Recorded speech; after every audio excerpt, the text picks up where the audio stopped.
네, 안녕하세요. 방쌤TV 의사 박민철입니다. 오늘 제가 말씀드릴 주제는 요즘 되게 많이 받으시고 많이들 궁금해하시는 올리지오 리프팅이에요. 올리지오에 대해서 오늘 총정리해드리는 시간이 있을 거고, 효과가 어떻고 우리가 받을 때 어떤 부작용이나 주의사항이 있는지 한번 말씀드릴 거예요. 올리지오를 좀 생각하고 계시는 분들이라면 오늘 이 영상 보시면 많은 도움 되실 겁니다. 한마디로 표현하면은 단극성 고주파 장비라고 볼 수 있고, 고주파의 가장 대표적인 시술이 써마지라고 있어요. 그 역사가 굉장히 오래됐거든요. 써마지가 출시된 지가 벌써 20년이에요. 굉장히 안정성 있게 효과도 확보가 되어 있고 안정적으로 많이 받으신 시술인데, 그러다 보니까 우리 국내에서도 써마지에 준하는 그런 원리의 장비를 만들어 보자 해서 나온 게 올리지오예요. 그래서 올리지오는 고주파 장비인데 써마지의 국산 장비이다, 이렇게 보시면 될 것 같고, 국산 장비도 굉장히 안정성 있게 잘 만들어져 있고 효과가 써마지에 준하는 장비예요. 요즘 되게 핫하게 많이 받고 계시는 시술 중에 하나입니다.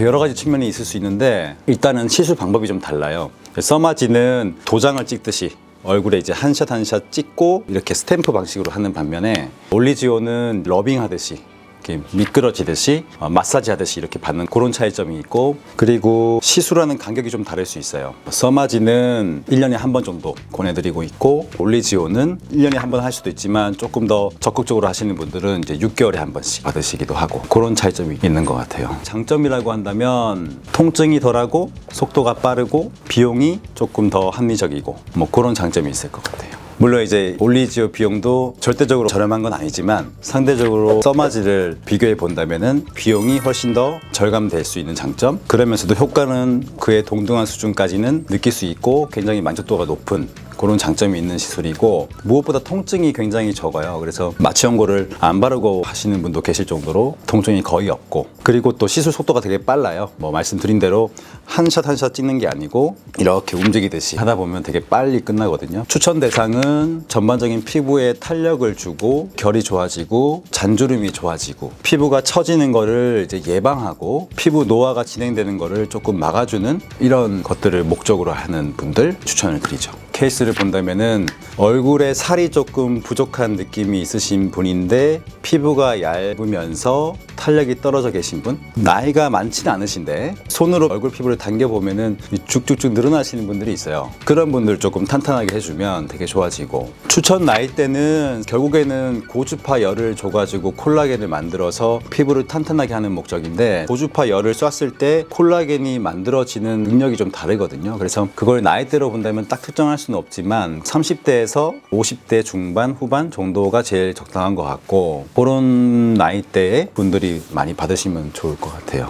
그리고 눈꺼풀 처짐, 이렇게 좀 처진 부분들이 있어요. 슈링크나 뭐 텐세라나 인모드를 여기다 할 수는 없거든요. 근데 이제 올리지오는 유일하게 눈두덩 여기다가 이제 쏠 수 있기 때문에 안검하수가 좀 있거나 이렇게 좀 졸린 눈이, 그리고 이마를 완전히 거상할 수는 없지만 이마를 조금 이렇게 들어 올릴 수 있는 효과도 줄 수 있거든요. 그래서 눈을 좀 편하게 뜰 수 있고, 얼굴 중에서 가장 효과를 많이 보는 부위가 크게 세 군데가 있는데요. 첫 번째는 오 했을 때 이렇게 세로주름 짓는 거 있잖아요. 인중에 세로주름, 자글자글한 주름, 오 주름이라고 하는데 오 주름에 되게 좋은 것 같고, 그리고 했을 때 여기 지는 주름들, 여기 말랑말랑하고 좀 탄력이 없는 부분들, 했을 때 생기는 요런 데 되게 좋은 것 같고, 이렇게 웃었을 때 생기는 이 눈가 주름, 그런 부분들을 좀 탱탱하게 해줄 수 있는 이런 부분들을 좀 해결할 때 조금 더 독보적인 것 같아요. 시술 방법은 얼굴에 젤을 바른 상태에서 샷을 쏘는 거예요. 이렇게 돌리면서 계속 움직이면서 쏩니다. 서서히 열을 올리는 거죠. 보통은 한 43도까지 이제 피부 온도가 올라가게 돼 있고, 그 온도에서 이제 콜라겐을 만들어내는 거죠. 가끔은 온도가 빨리 올라가가지고 시술 시간이 생각보다 짧다고 하시는 분들이 있는데, 피부 온도가 콜라겐을 만들 수 있는 유의미한 온도까지 올라가야 하는 게 중요하니까,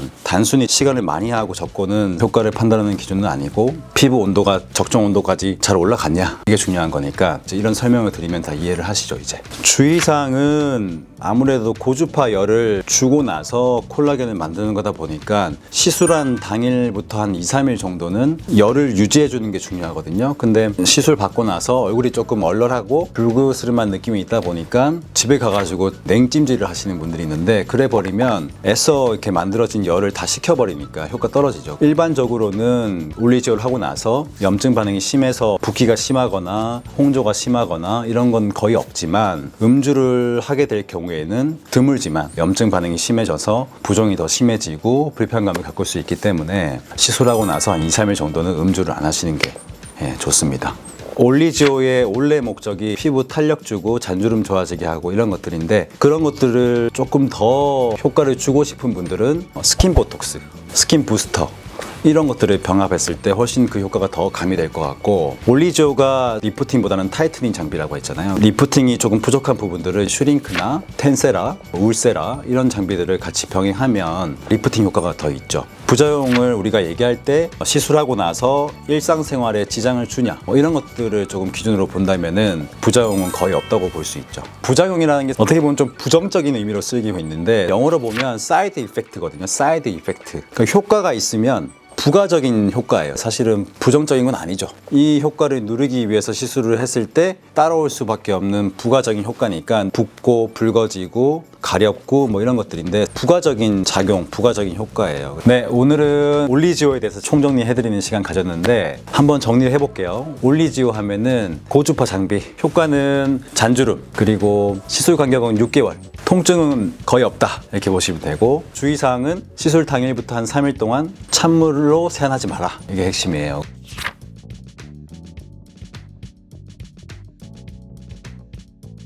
지금 말씀드린 것들 좀 기억해 보시고 오늘 영상 많은 도움 되셨으면 좋겠습니다. 오늘 내용은 여기서 마칠게요. 다음에 또 뵙겠습니다.